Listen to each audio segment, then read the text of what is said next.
uno de los ilustres.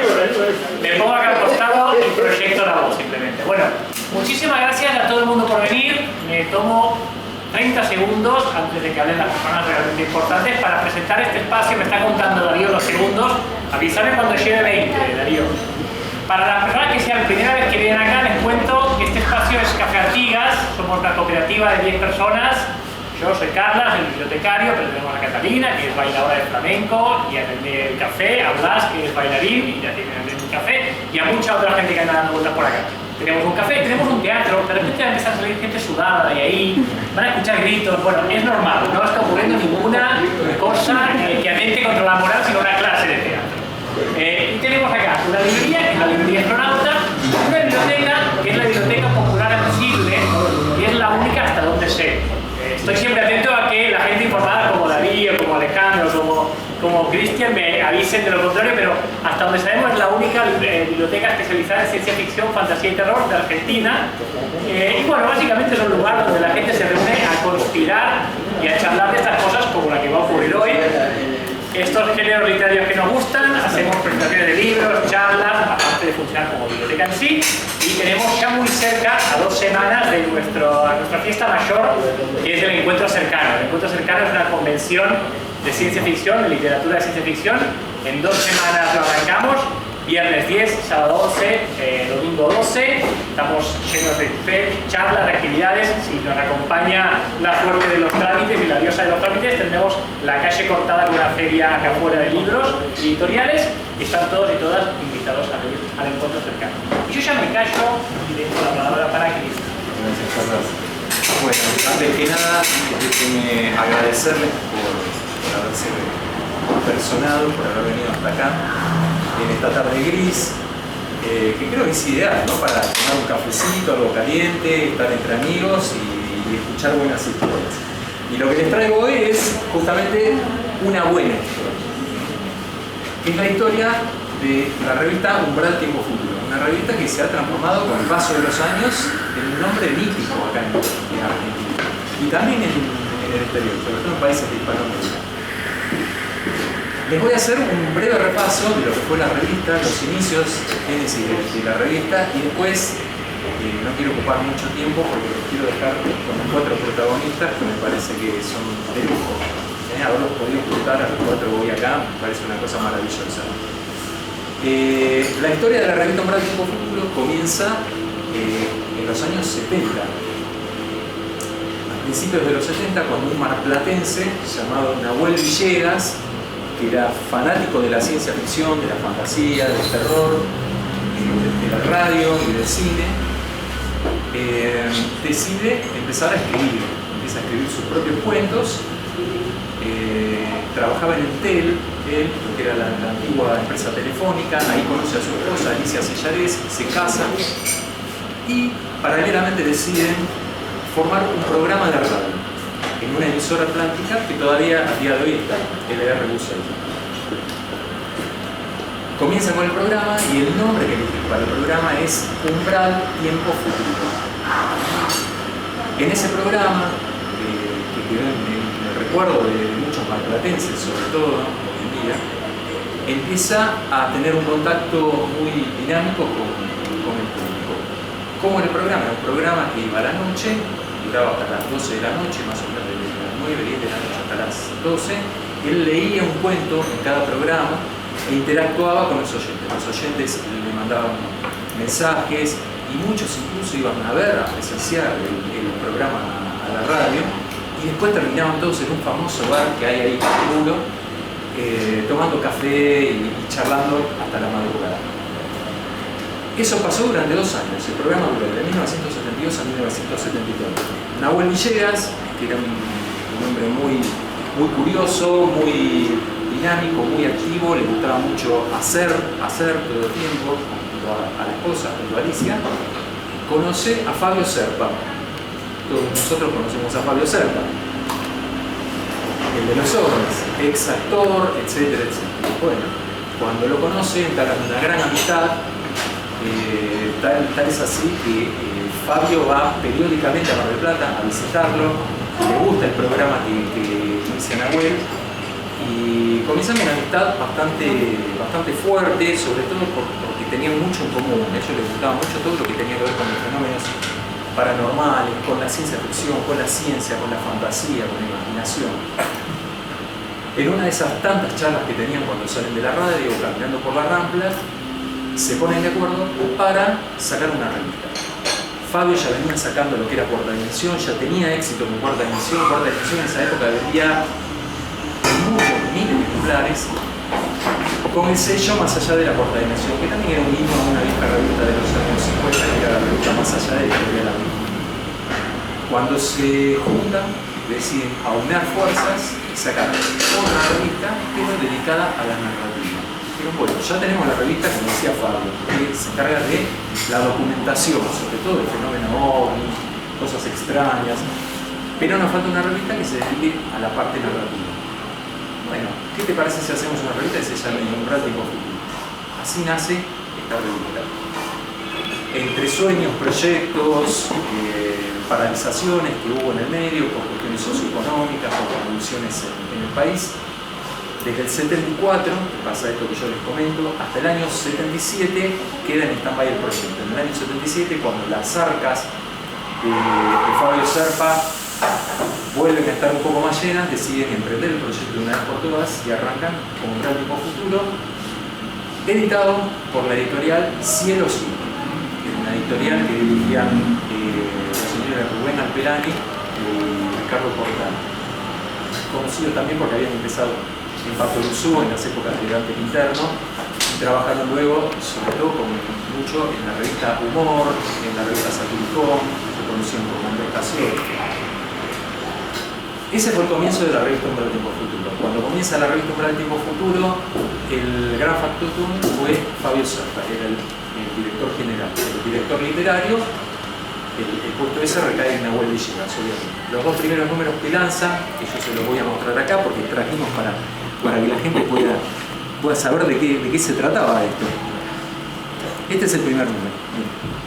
A ver si encuentro el segundo por acá. ¿Salió por acá? ¿Llegan a verlo por acá? Bueno. Número 1, número 2. 1977, noviembre de 1977. Para los memoriosos, tapas de Andrés Cassioli. Nada menos.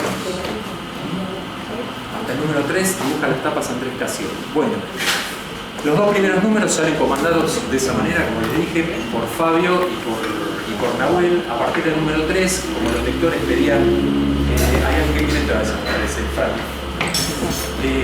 Empezaron a pedir un poco más de apertura en la revista, pedían autores conocidos, reportajes, crítica de libros, correo de lectores.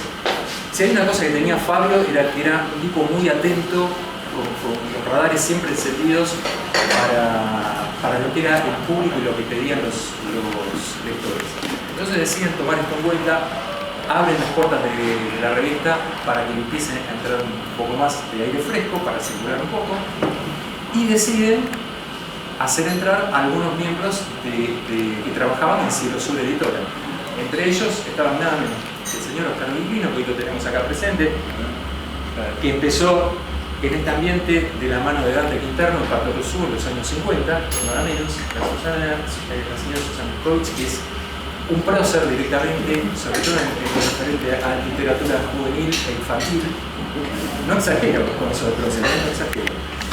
Y tenemos nada menos que la presencia de dos ilustradores que ilustró muchísimo en el futuro. Acá tenemos a Estela Marifuse y a Gaspar González. Yo les pido un aplauso para ellos.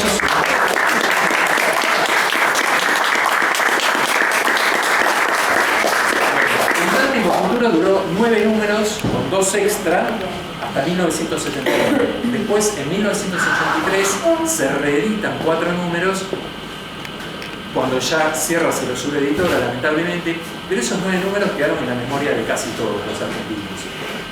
Sobre todo porque la revista le daba mucho lugar al autor argentino y al público argentino. Publicaba cosas extranjeras, pero le daba mucha preferencia al público argentino y ese sentir que tenemos nosotros cuando nos sentimos entre pares y sentimos la localidad, ¿no? Donde estaban situados los cuentos con nombre de de gente como nosotros, que se llama Juan, Pedro, y John o Steve, ¿no? Así que bueno, ¿qué les parece si damos comienzo a esto y les cedemos la palabra a nuestros oradores?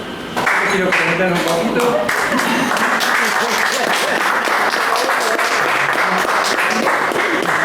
Que nos cuenten un poquito qué recuerdan de esa época, de la redacción, de la gente, de los compañeros.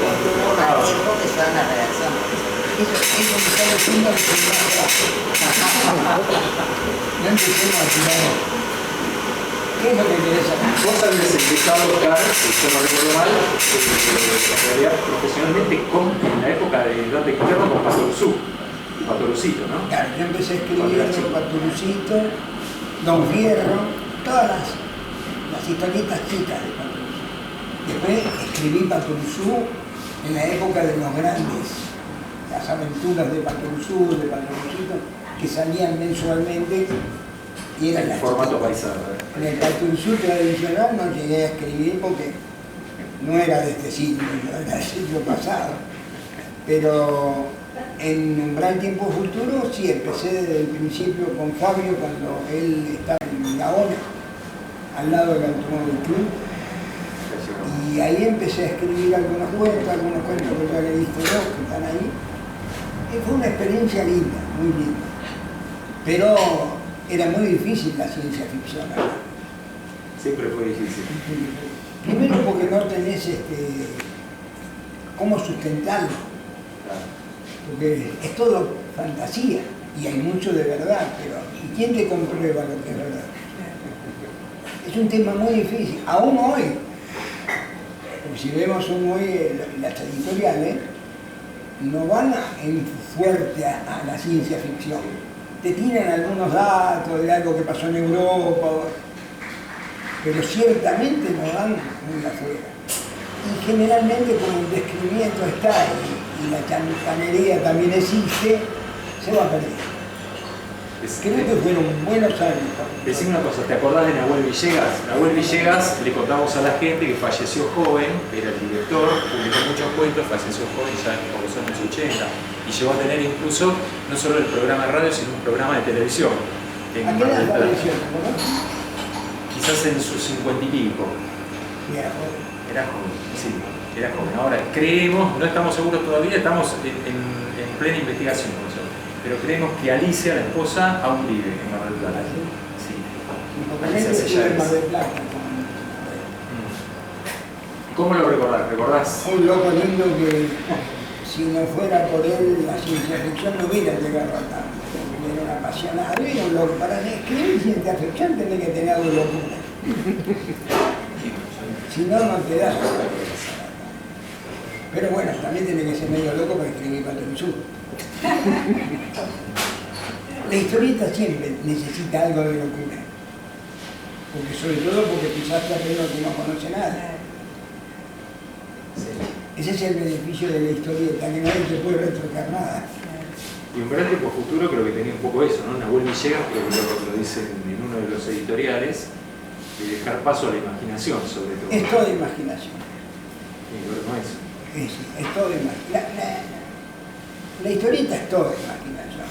Cuando vos te vas al futuro, o a lo que es representa el futuro, ya pasás la imaginación. Porque vos podés tener una imaginación en una historieta de convoy, pero tenés historia, tenés sustento. La ciencia ficción, por ahora, todavía, está todavía arriba dando vueltas, viste los fantasmas, pero... Igual, de todas maneras, no deja de ser ciencia ficción que ustedes hayan estado juntos hace 50 años en la revista y 50 años después, en el futuro de esa época, se hayan vuelto a juntar. Así que había algo que decían abuelo, ¿no? Para decir, ¿qué hacíamos nosotros como asesores? ¿Qué hace un asesor en el gobierno? Porque es muy gracioso, ¿viste? Éramos asesores. ¿Qué hacíamos? Asesorábamos. Claro, porque muchos nos preguntábamos eso, cuando veíamos en el staff los distintos puestos, ¿no? ¿Qué significaba cada uno, no? Y bueno, pues estaba director ejecutivo, obviamente, bueno, director general, director literario, asesores de dirección, codirectores. Decime, ¿qué hace un asesor en el gobierno? Nada,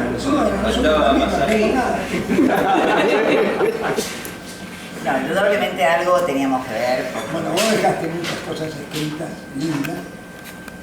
Pero no ahí, no en ver. No en umbral. ¿Y dónde? No, bueno, tengo en otro, claro, como periodista, bueno, y libros, sí. Ya se me escapó por la cabeza. Pero no, el asunto era que por ahí a mí me tocaran hacer dos cosas. Estar dentro de un gran tiempo futuro, pero al mismo tiempo, uno de los dueños, que yo no me puedo acordar cuál de los dos. ¿El alto o el chiquito? Había dos, Era uno gordo. que era como él y el otro más Era bajito. medio gordito. Medio y la otra mitad que era. ¿Y fue al Pelani o Portal? Portal. Había uno Bermúdez. Bueno, Portal creo que era, porque me pidió otra cosa a mí que hiciera. Que como yo me dedico a la literatura para niños y jóvenes, él quería hacer, reformular una enciclopedia que había para niños. Me acuerdo. Bueno, que era o de editorial Fabril Editora o de Ediciones Sur. Y él quería recopilar todo eso, que me lo encargó, por supuesto, para venderlo. Finalmente, bueno, yo trabajé en eso, además de Umbral. Y unos años después, que yo ya me había ido, vendió esa cantidad de libros de editorial que había hecho. O sea que era una enciclopedia para niños. La vendió en una fortuna, que yo me quedé asombrada. Le contaba hoy a Cristian que después que la vendió, me invitó a almorzar a Plaza Mayor, que es un restaurante que queda de casualidad a la puerta de mi casa, que venden pescado, y venden los mejores panes, los más caros y los más ricos. Y yo no entendía nada, ¿no? En ese momento, el porqué de esa invitación a él. Bueno, era porque había vendido en una fortuna esa edición de los libros, la enciclopedia para él. Me acuerdo de la Susi, perdón por la digresión. En la época, recordemos todos, en que las enciclopedias lo eran todo, porque no había internet, no había acceso a toda la información que hay ahora, que está a la mano. Entonces, cuando antes había una enciclopedia, había enciclopedias que eran carísimas. Hoy hablamos de la británica, tenías que costaba lo que costaba una casa. Sí, sí. Pero tenías toda la información a vivir por haber. No la voy a tirar, pero la tengo. Y las que no tenés en internet hoy, lo que pasa que antes tenías que ir a la revista No había muchas fotocopias tampoco. Claro. Que hoy se utiliza mucho o se ha utilizado mucho la fotocopia. Está mucho más extendido. ¿Les parece? Les preguntamos a los investigadores a ver qué está pasando en el tiempo futuro. Bueno, y había mucho trabajo. antes que nada, miren, lo que hemos traído acá, lo pueden ver ahí arriba, allá arriba también, y acá sobre la escalera son 4 reproducciones. 2 de Gaspar, 2 de Estela, están sacadas de las páginas de Umbral Tiempo Futuro, de esa época. Me parece una joyita. Bueno, ya tienen casi 50 años, esos dibujos siguen siendo maravillosos. Yo lo veo y me encanta. Cuéntenos ustedes qué recuerdan de esa época. Delita, ¿qué recordás? Yo recuerdo que me daba mucho placer recibir los argumentos. Sí, porque a mí me gusta mucho Además, había algo que decían que no era todo ciencia ficción, todo inventado, sino que había mucha documentación. Mucha documentación.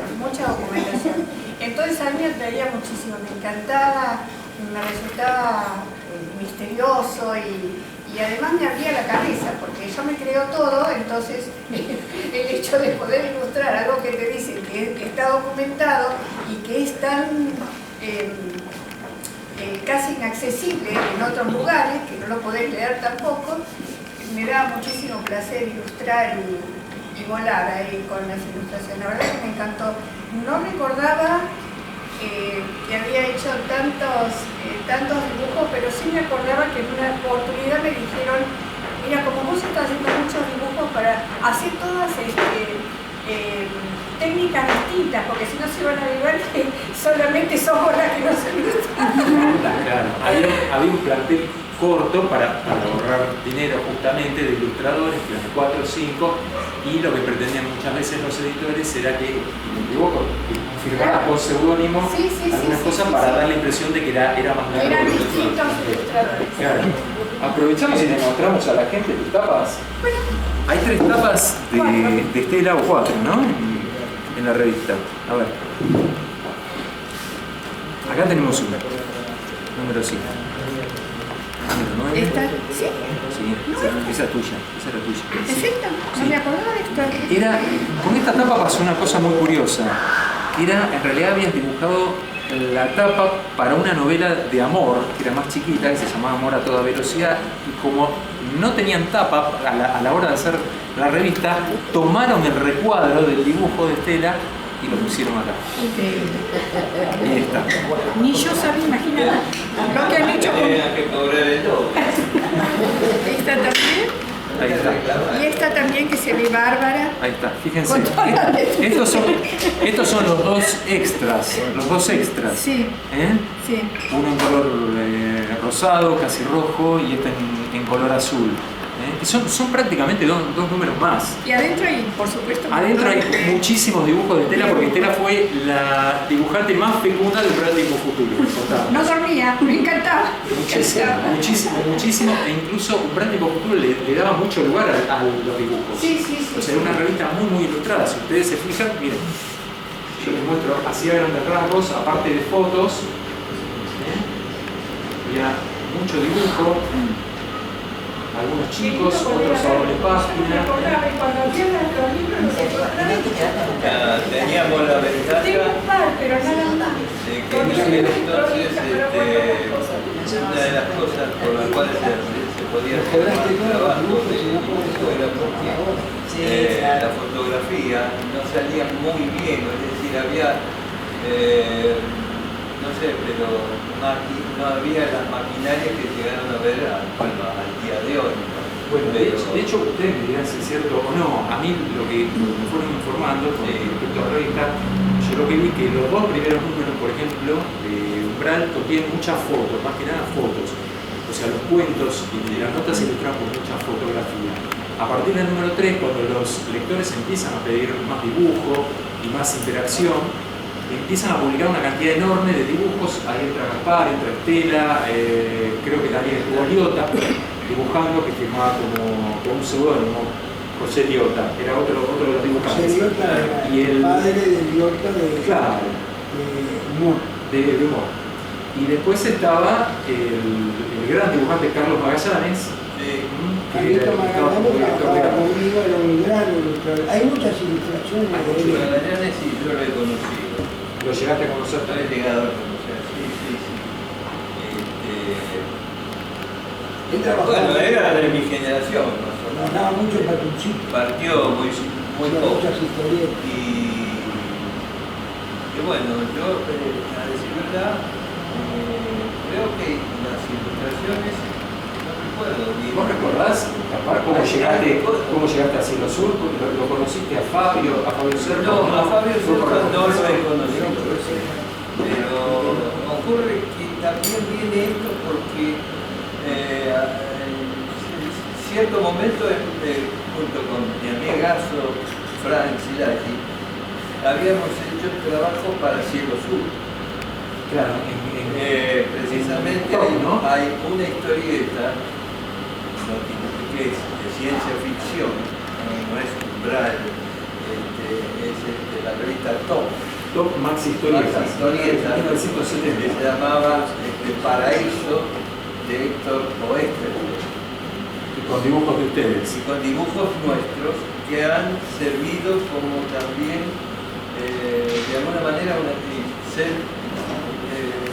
digamos, hecho para luego reeditar parte de ellos en un par de libros, que no recuerdo quién, no sé, pero Frank era el que editó eso, haciendo referencia a Oester, o sea, a la vida de Héctor Oester, el gran guionista, Felipe Ávila puede ser.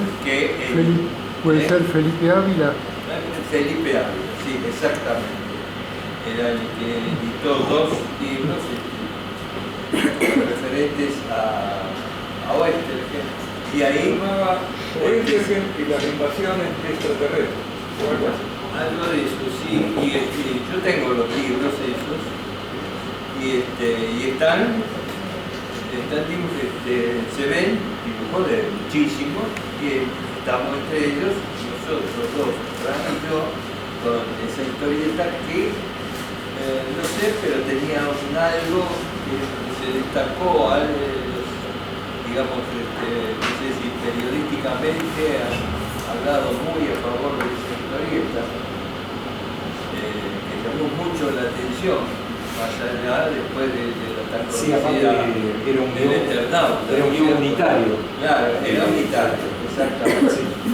¿Recordás, recordás sobre aspectos técnicos al inicio del sur? Por ejemplo, ¿con qué fecha de anticipación te pedían los dibujos? ¿O el tamaño de los dibujos? ¿O si te pedían de determinada manera, técnicas o algo? Técnicas, no, teníamos libertad para la técnica. No sé, porque había editoriales que se ceñían a otro tipo de situaciones en las cuales el dibujante tenía que copiar a alguien, que era estrella. Entonces en cambio acá no, era libre. Y es así como, en lo particular, yo que hice parte de esa historieta de Paraíso, que no tiene nada que ver con Umbral, pero un antecedente de antecedente. la editorial. Lo que pasa es que fue una gran época egresado, en todas las editoriales. y habiendo sido alumno del gran maestro Alberto Brescia, uno salía con la carga de Alberto Brescia. Y pues te ponía la balada. Entonces, de pronto uno, en mi caso en particular, y bueno, estaba influenciado por su... Y eso que Alberto nunca dibujaba delante de sus alumnos, pero era no sé si el espíritu de él que andaba alrededor nuestro, pero que ciertamente tenía esa libertad de hacer esos trabajos tan extraños, o sea, poco común al tratamiento que tiene la historieta en general. Te interrumpo 2 segunditos, yo te quiero mostrar a la gente algo. Sí. Este dibujo que está acá, ustedes ven de Gaspar, que esto está en el número 8, el Gran Tiempo Futuro. Esto se lo cuento como anécdota, simplemente. Sí. Pertenece a un cuento que se llama El Imaginero de Grisland, de Tierra Gris o algo así sería, de Grisland, que lo escribió un joven en esa época, un joven periodista que se llamaba Alejandro Tarruela. Hoy, ese joven muchacho tiene un programa en 26 TV, ha sacado muchos libros sobre historia política acá en Argentina. ¿Y dónde fue que empezó? En Gran Tiempo Futuro, con este cuento ilustrado por el señor, por Gaspar. Quisimos hacer una copia de esto para mostrarles a ustedes porque nos parece una linda anécdota y un muy lindo dibujo. No sé si se llega a ver, pero es a doble página. Por eso acá se ve un poquito cortada la mano. Por eso le preguntaba también a Gaspar el tema de los tamaños. Hice en estos días esta ilustración que A se ver, me ocurrió. ¿la podemos ver? Sí, por ejemplo. En la cual, bueno, hago una declaración de alguna manera. Para que vean que ellos siguen activos, Bueno, hace volar tu imaginación, no dejes que las máquinas lo hagan por vos. Y tenemos acá una suerte de mandrake fabuloso, con unos colores muy limpios, muy vivos. Es un gran colorista, Gaspar. Quizás ustedes acá no lo pueden notar porque estos son dibujos blanco y negro, pero nosotros que hemos visto varios dibujos de él en colores, es un gran colorista. Bueno, pues para acá. Es una belleza de esto. Ahí lo pueden admirar. Lo que pasa es que en la época en que trabajábamos tanto ellos, bueno, el color era prohibitivo. Ya, exacto. Porque También. tenías que trabajar para lo que era la Solo etapa hacer de un revista. fotocromo Claro, era una fortuna. terrible, ¿no? Y las editoriales, Sí. un loco. Ahora, una cosa que a mí me pareció muy interesante del Imperial Tiempo Futuro, que la resaltan muchos, es cómo la revista supo adaptarse escuchando a los lectores, ¿no? Porque a partir del número 3 empiezan a publicar cartas, hay un correo muy activo de lectores. Ya se había empezado a cambiar en cuarta dimensión. Ya ahí habían empezado a cambiar, ¿no? Escuchaba, Fabio Serpa escuchaba al...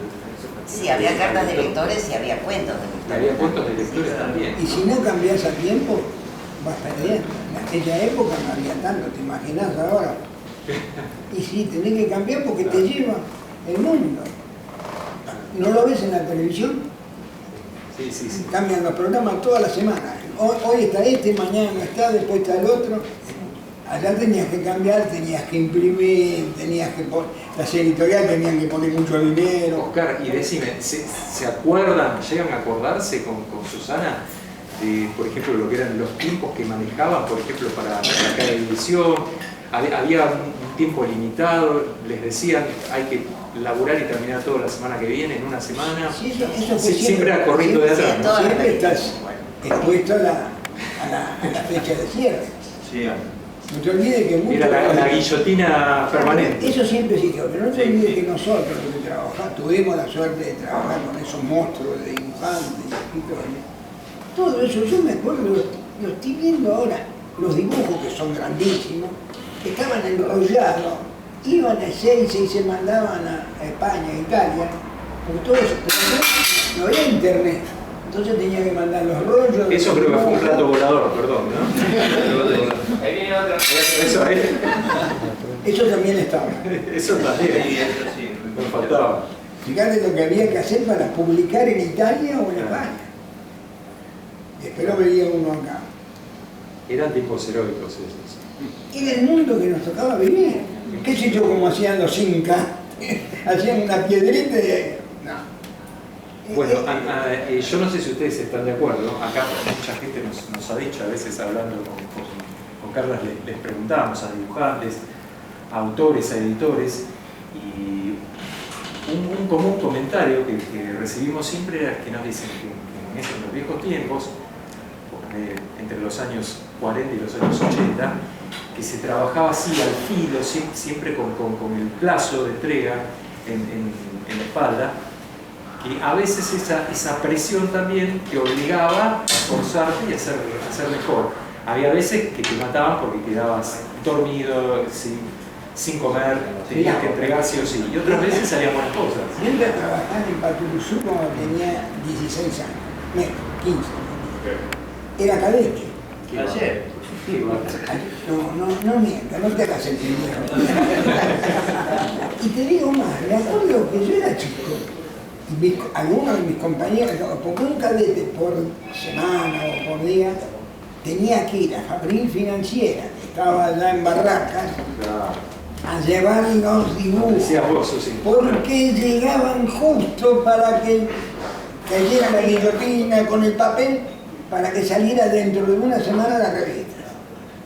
Era otro mundo, otra velocidad. Hoy yo veo que algunos se quejan. No me acuerdo, ¿sabes lo que era tomar el tren, tomar el colectivo? Yo me acuerdo tomaba... Acá Esteli dice que sí, dice que sí. Es verdad, yo tomaba el tranvía en la esquina, yo vivía en frente.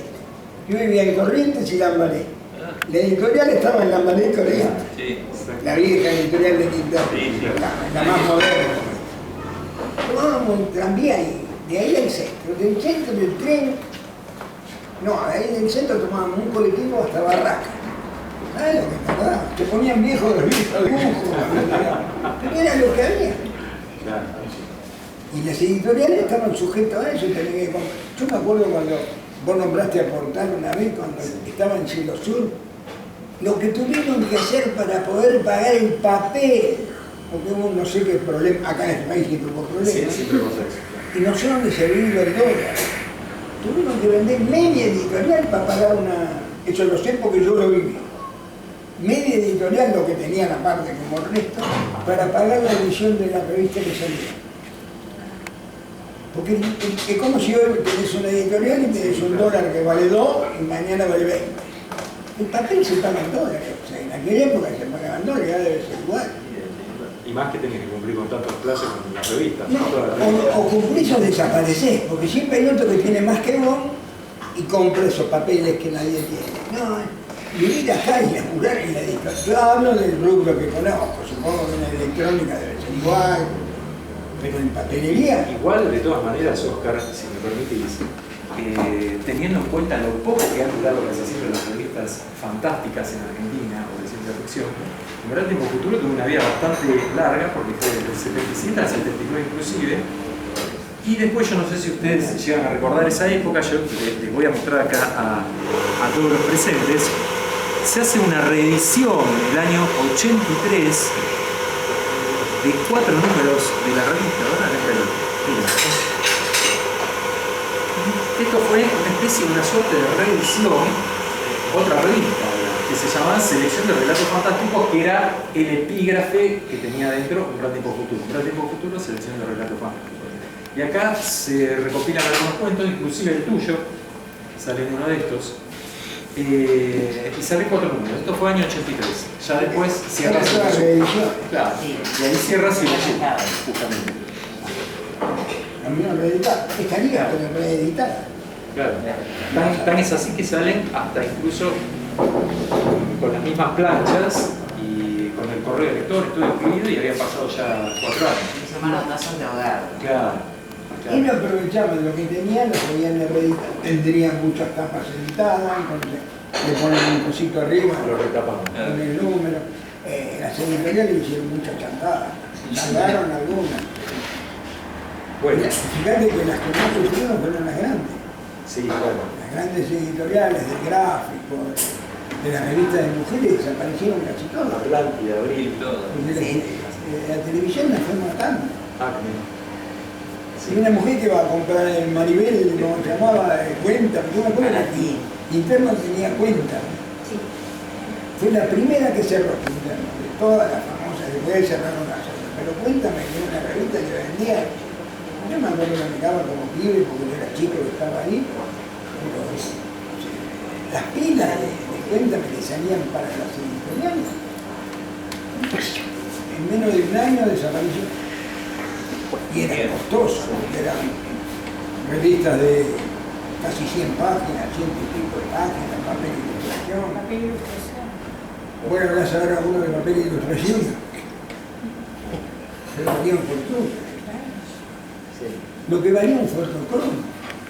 Bueno, lo que vos comentabas recién, ¿no? La diferencia con ahora, que quizás está un poco más sistematizado el tema de lo que es la parte gráfica, pero en esa época era muy costoso lo que eran las tapas a color y conseguirles el color adecuado. Hoy dibujas un dibujo o sacás una foto con color verde sepia o marrón no sé qué, sale tal cual con el bacán. Antes tenías que ir a un impresor que sepa mezclar los colores, no colores no solo, la lámina de transparencia, porque se juntaba una con otra. A veces los que hacían los fotocromos eran verdaderos artistas, porque lo único que les quedaba a ellos era el blanco y negro, que son las siluetas o los grisados oscuros. Aprovecho para preguntarles, ya que estábamos hablando de las portadas, ¿vos te acordás el tamaño que te hacían hacer las portadas? ¿Cómo te las pedían? ¿Era de un tamaño determinado? No, yo creo, no, sí, teníamos que hacer, yo creo que las hacía 3 veces más grandes de lo que salía. Porque siempre conviene hacerlo más grande porque lo reducible digamos, de alguna manera. Sí. ¿Después te llegaban a devolver los dibujos o quedaban en la editorial? No, nunca los tuve los dibujos. Claro, Los quedaron prestaba más. ella. Claro. Era los viejos tiempos en que quedaba todo bordado en las editoriales. Aparte no te olvides que muchos después de la editorial iban para Italia, España, pero después lo vendían a Europa. No lo hagamos de Chile ahora. Pero no te quedaste con comunicación nadie. Claro, bueno, ese tramo de muchos dibujantes. Y no te devolvían. Ahora no, ahora ya no. Sí, ahora no. Bueno, ¿quieren que le cedamos la palabra al público? Me parece que quiere preguntar algunas cosas. Ale. A mí me gustaría que Susana, Oscar, cuenten un poco qué recuerdos tienen de Nahuel Villegas, si es que lo conocieron. Él vino a comer a mi casa, yo fui a comer a la casa de él, porque vivíamos, yo tenía una casa de veraneo en La Perla, y él vivía en la zona de La Perla. Conocí a la señora, al nene, un tipo macanudo, con los problemas del tipo que escribe ciencia ficción. Si no pones un poco de locura, no podés. No, yo no lo conocí. Pero No, para nada. era un buen tipo, para mí era un buen tipo. Lo conocía así como. Claro, porque ustedes saben que justamente es muy buena la pregunta que hace González, porque siendo el director de la revista, él permanecía en Mar del Plata, entonces se daba a veces ese delay entre lo que era la dirección, que necesitaba algo muy dinámico acá en Buenos Aires, y él estaba en Mar del Plata. Entonces por eso lo llaman a Oscar y a Susana para que coordinen un poco todo el tema acá y lo dejan a Nahuel allá, porque Nahuel no se quería mover de Mar del Plata. Ella quería saber qué hacen los asesores. Ahí te la acompaño. Ahí está.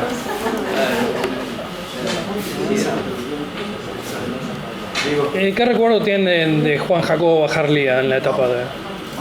Vecino del barrio, porque no sé si vive todavía. No, falleció. Yo vivo en Flores y vivía Él estaba enfrente de Plaza Irlanda. a un costado, sobre la otra. Yo le hice un reportaje que salió ahí en Número la 5. dimensión. Un tipo... No profundicé nunca con él, pero me pareció siempre un tipo brillante, modelo. Me apasionaba la escritura policial y sabía. Yo no lo conocí personalmente, pero sí leí que a las entrevistas que le hicieron, por supuesto, con gran valor. Sabía de todo. Sabía, sí, pero además, sobre todo como la línea policial. Más de la ciencia ficción. No fue policial. Ciencia ficción la tocaría por arriba. Creo que tiene algún cuento, pero en la policial, que yo tengo ahí un... Si vos te fijas, la mayoría de los cuentos que él publica en Umbral, que son fantásticos y de ciencia ficción, entran dentro del policial también, la mayoría. Sabía, sabía muy bien. A ver, Yo le preguntaría a Estela o a Gaspar si trabajando en un gran tiempo futuro conocieron a alguno de los escritores, autores de los cuentos que ustedes ilustraron, tuvieron algún tipo de relación. No, ninguna absolutamente.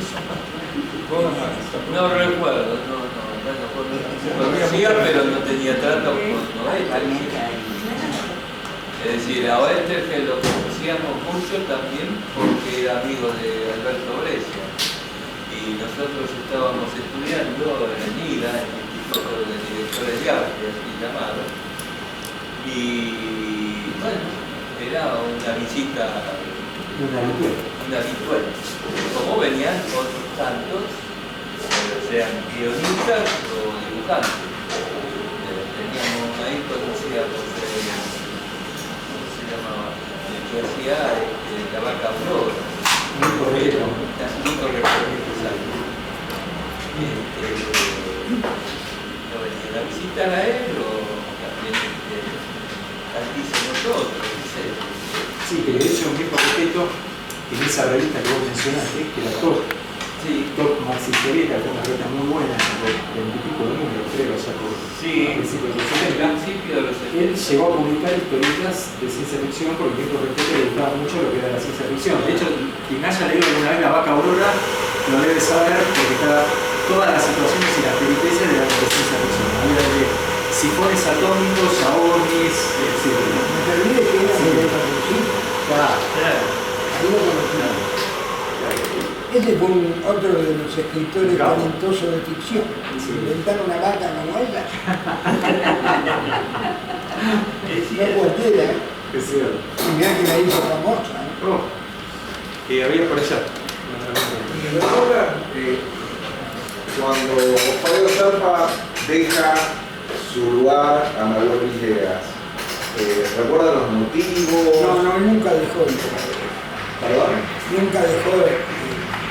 Fabio siguió siendo el director, pero tenía a Villegas en Mar del Plata porque Villegas no quería venir a Buenos Aires. Yo haría lo mismo. Él estaba bien allá y mandaba los escritos por correo, no me acuerdo en aquella época. Hoy tenés la internet, pero en aquel momento era todo escrito y venía claro. Qué irónico, ¿no? Porque uno piensa todo mecanografiado. Y no había forma de borrar como ahora, copiar. La otra era, no era la época de los piratas, era más o sea que a la pregunta que hace Ale, lo que nos queda claro es que Nahuel siguió siempre presente, pero desde Mar del Plata. Y Fabio, para agilizar las cosas,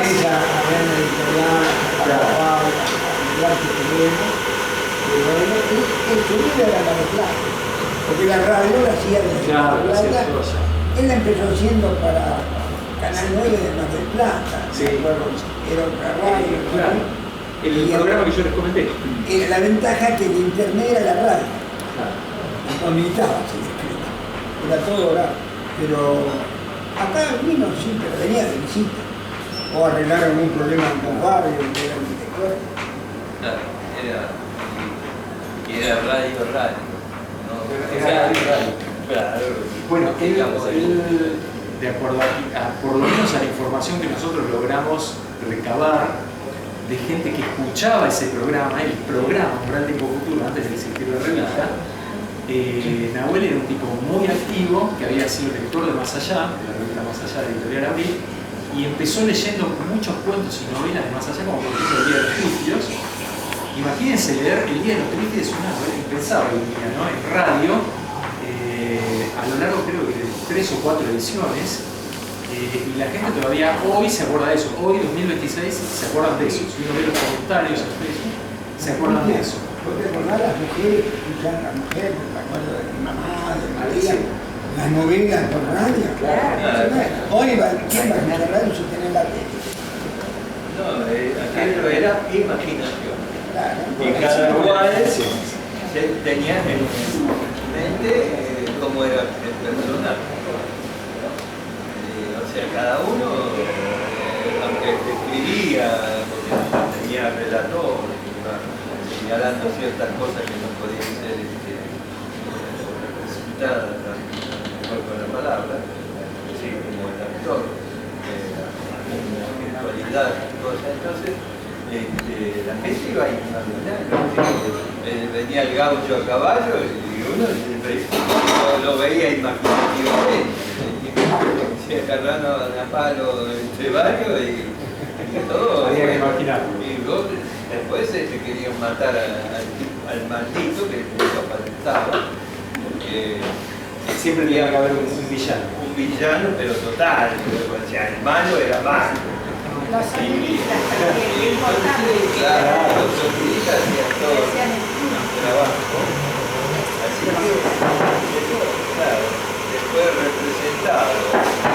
Es lo mismo que pensar en los personajes que están en las historietas, cualquiera sea, y llevarlos al cine, por ejemplo, ¿qué cosas poder hacer?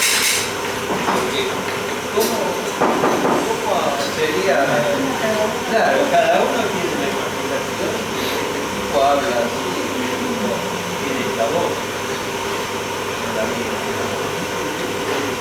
Pero, o sea, es una manera de separar las cosas, como hoy se mezcla todo con el mecanismo de la compu y pasa a ser todo igual. Quizás hoy pasamos a tener mucho más poder de visualización, porque le da un poco más lugar a la imagen, pero me parece que falta quizás un poco más de imaginación. Ahí tenés inteligencia artificial que te hace la voz, La voz, todo. Y las Todo. imágenes.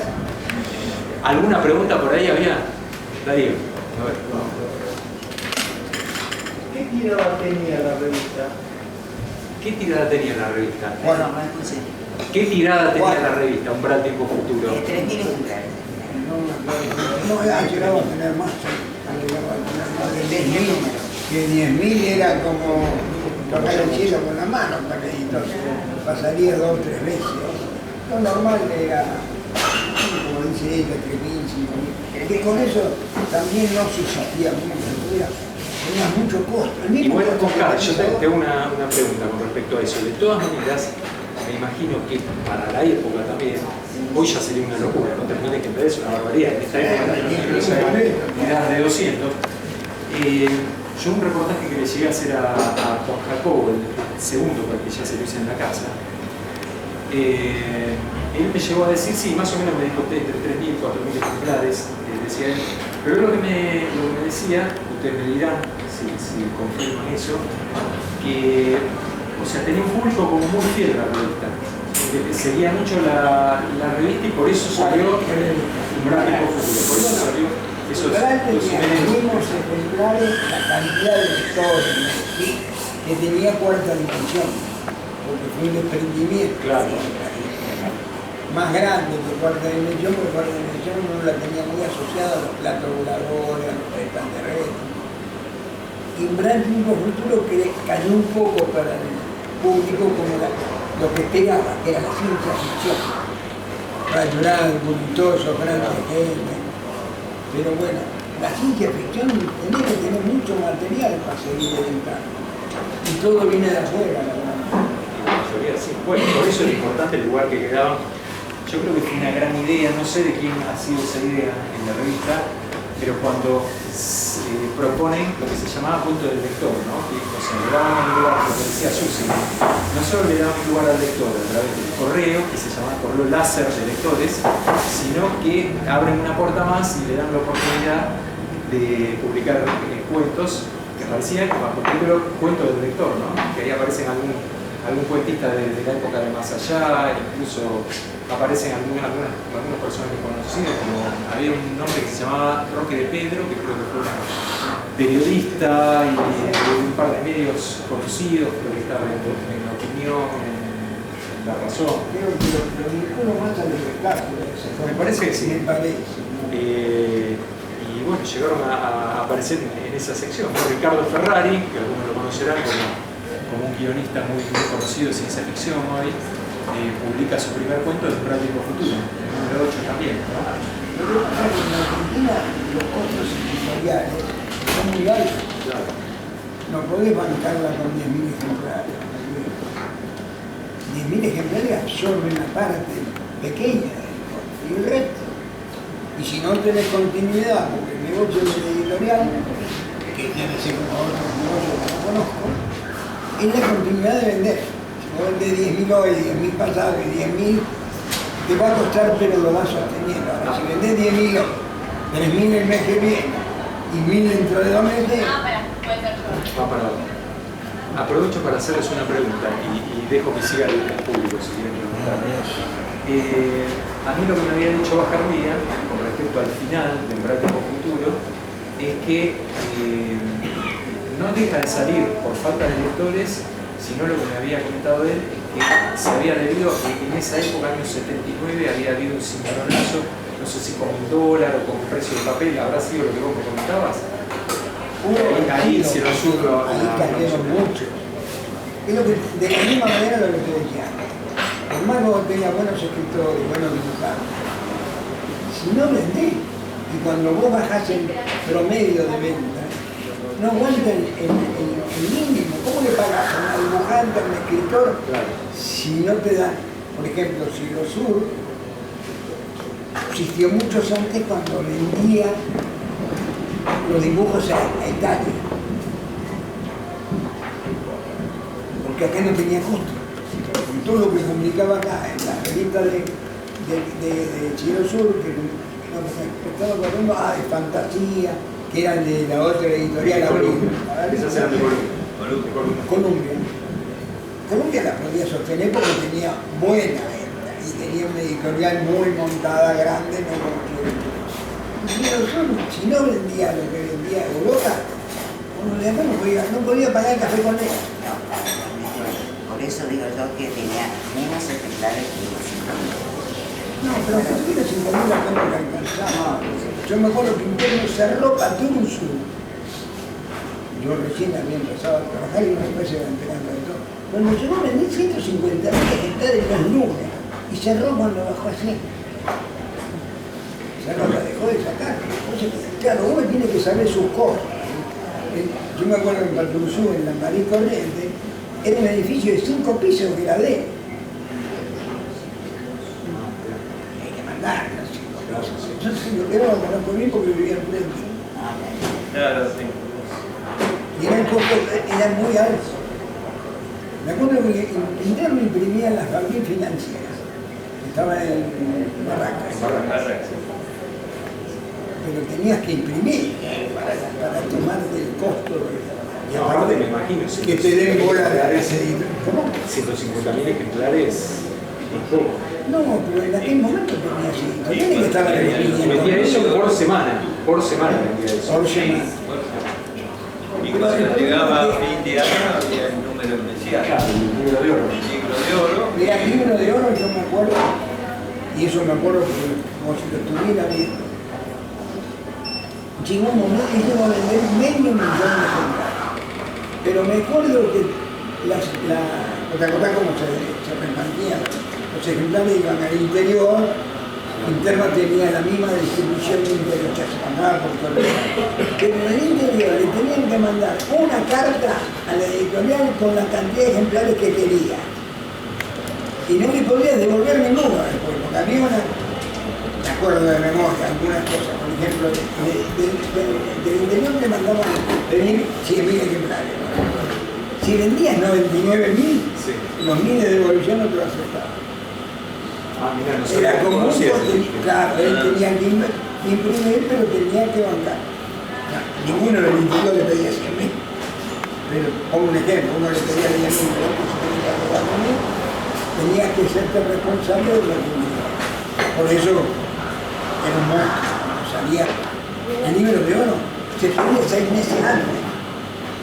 Era una cosa de loco, lo que vendía era una cosa de loco. Y la fortuna no la hizo de casualidad. Él no tenía un negocio, salvo cuando después uno se enteró que compró la estancia, ¿sí? Pero compró la estancia y le dejó para el sur. Él no era millonario, era un tipo de laburo, era un dibujante. Y compró lo que se compró. Me acuerdo como que pudo tenía un Ford Falcon. No, mi tío tenía un igual, tenía un Ford 42. ¿Te acordás de esa época? Vamos, la chica. ¿No te acordás de esa época?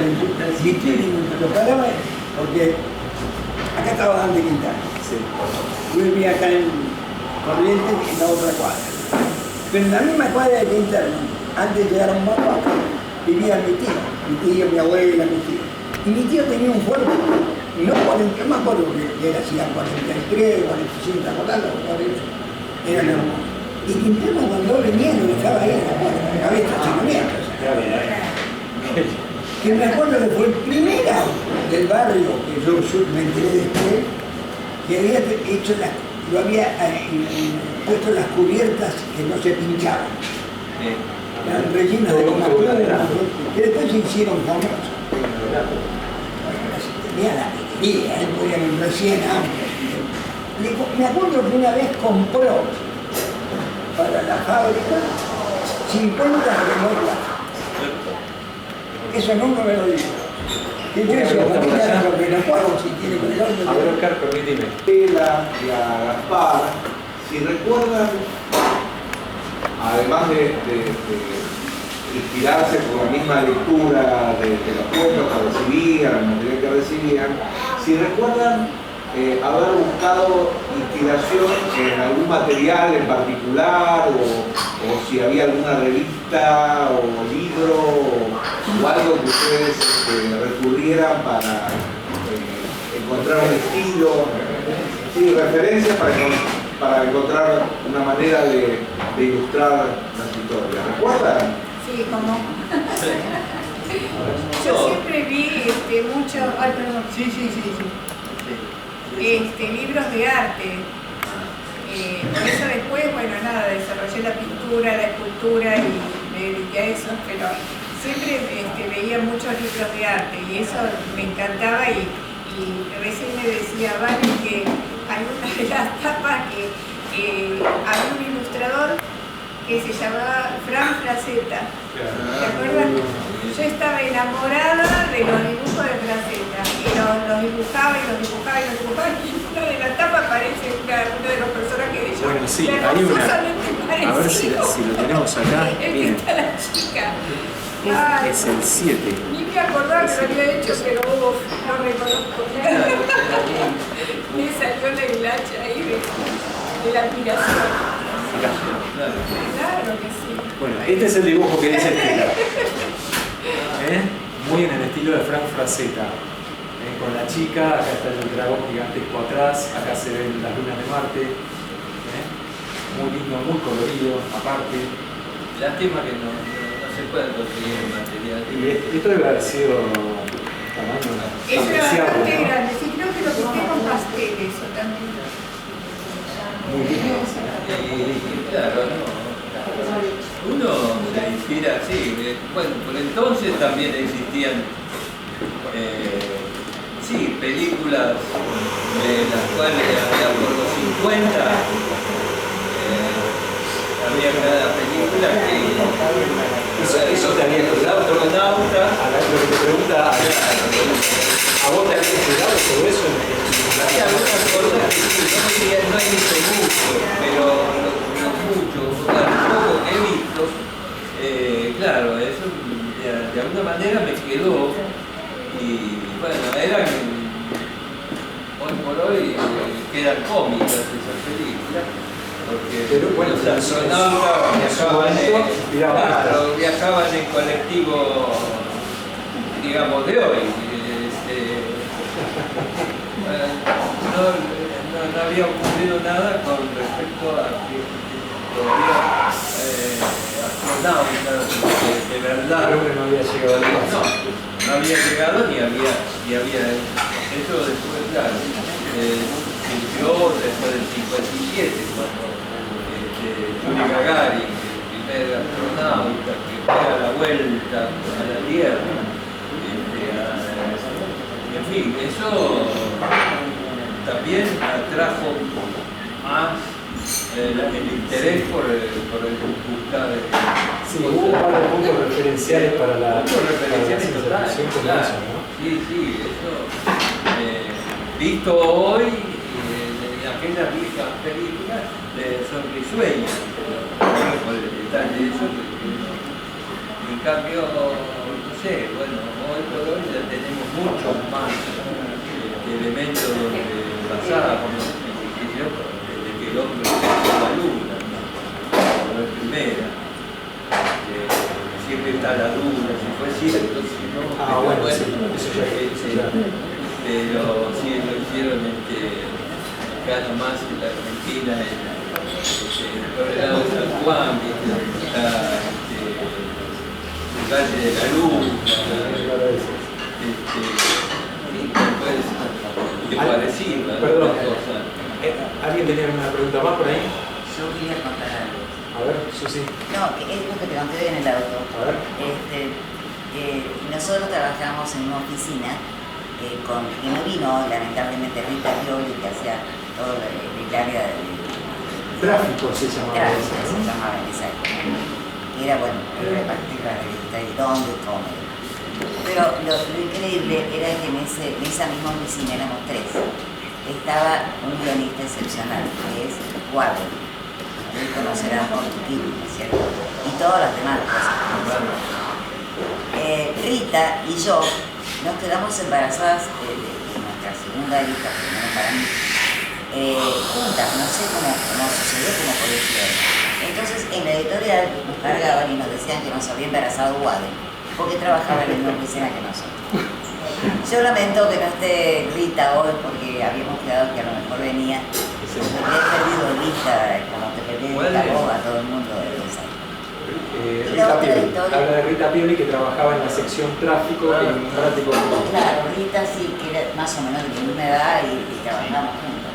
Nos hicimos muy amigas, incluso fuimos juntas a Madrid, etc. Y pensé que iba a ir, pero no.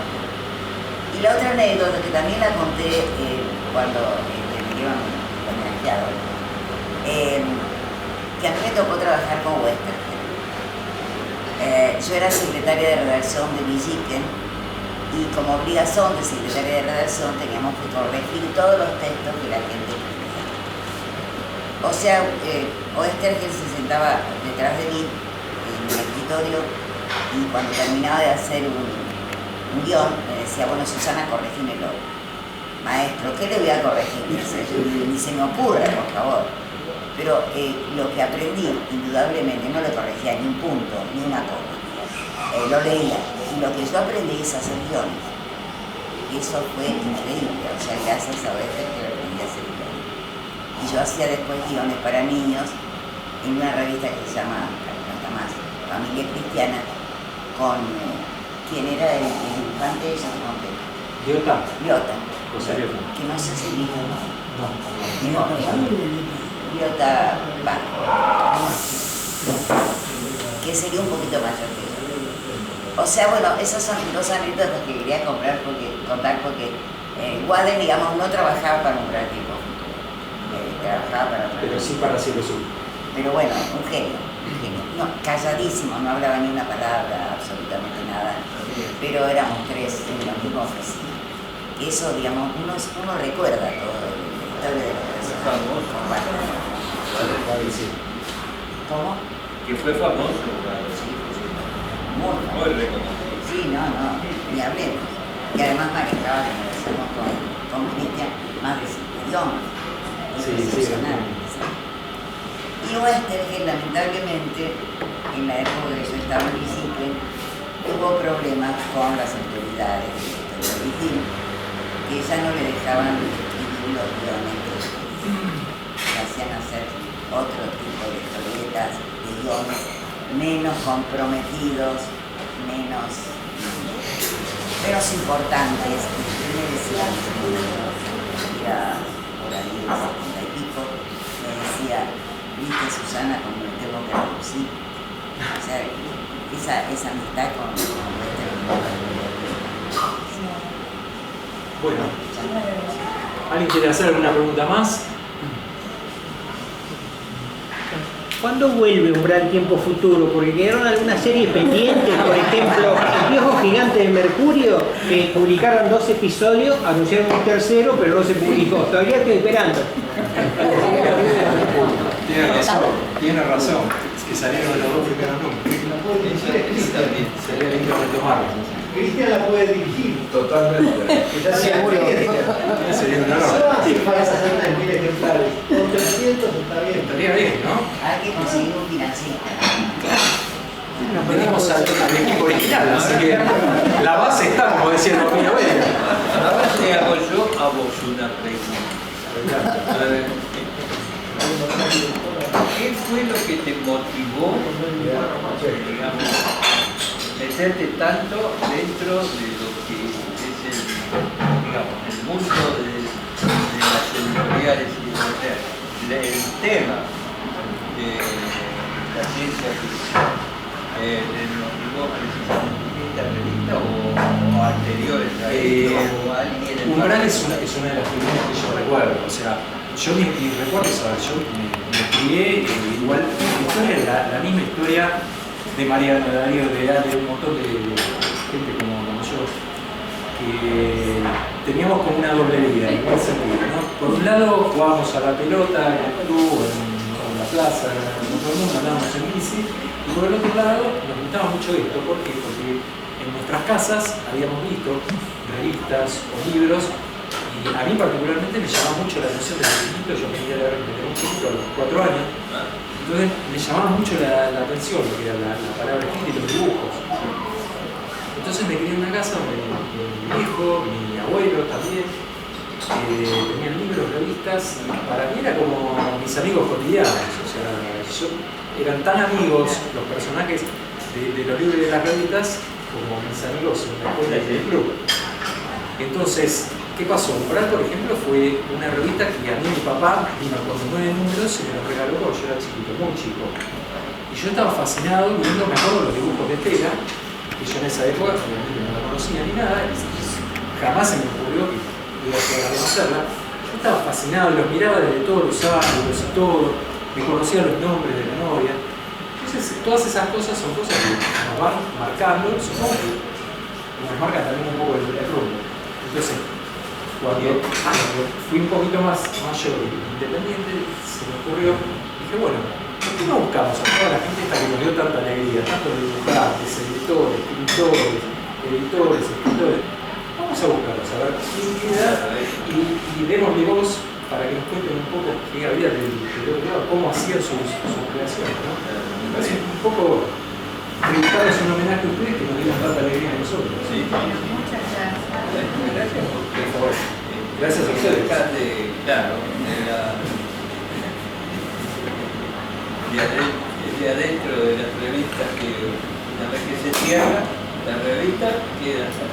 Claro, y aparte, bueno, todos lo sabemos, los que estamos acá, esta revista, por ejemplo, agarramos esta revista año 78, miren el tiempo que pasó. Sin embargo, puede haber muchos incluso autores que ya no están entre nosotros, dibujantes, otros sí, gracias a Dios, pero abrimos esto y es lo mismo que revivirlos, o sea, un poco está el espíritu de cada uno, también se trata un poco de eso. Cada vez que queremos encontrarnos con alguien que no está, no tenemos más que abrirlo y releer incluso el mismo texto u otro y nos vamos a volver a encontrar con esa persona. Así que a mí me parece fascinante que hoy se hayan dado cita estas 4 personalidades que creo que ellos en ningún momento cuando hacían esto se imaginaron que iba a haber un par de locos que los iban a presentar dentro de 50 años en el futuro, los iban a buscar y iban a reunirlos, ¿no? Además, nosotros que somos muy jovencitos y que ha pasado por nosotros la pregunta, ¿qué va a ser de todos nuestros trabajos? ¿No es cierto? ¿Qué va a pasar? ¿Alguien los tomará? ¿Alguien los tirará? Eso es lo más probable. ¿Se habrán archivado? ¿Se habrán perdido?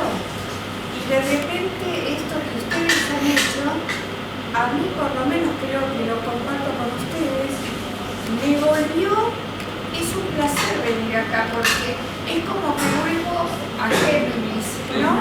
No solo por encontrarme con mis compañeros, sino el ambiente me hace sentir tan bien porque me lleva a esa época, aunque no me acuerde de muchas cosas, no importa, compartimos esa esencia, me parece tan valioso lo que has hecho por nosotros, que muchas gracias a vos y a Carlos, porque realmente no hay palabras por lo que mereces el aplauso de todos nosotros.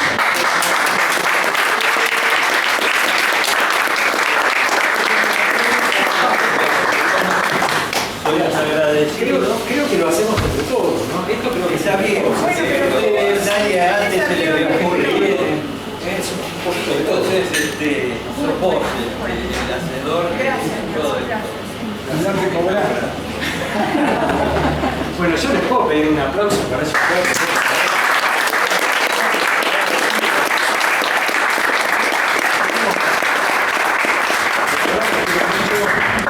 Me puedo dar el lujo también de decirles que para mí es un placer el gusto de conocerlos en todo este tiempo, desde la primera vez que los vi y charlé con ellos, el enorme corazón y el humanismo que tienen para tratar a cada uno de nosotros.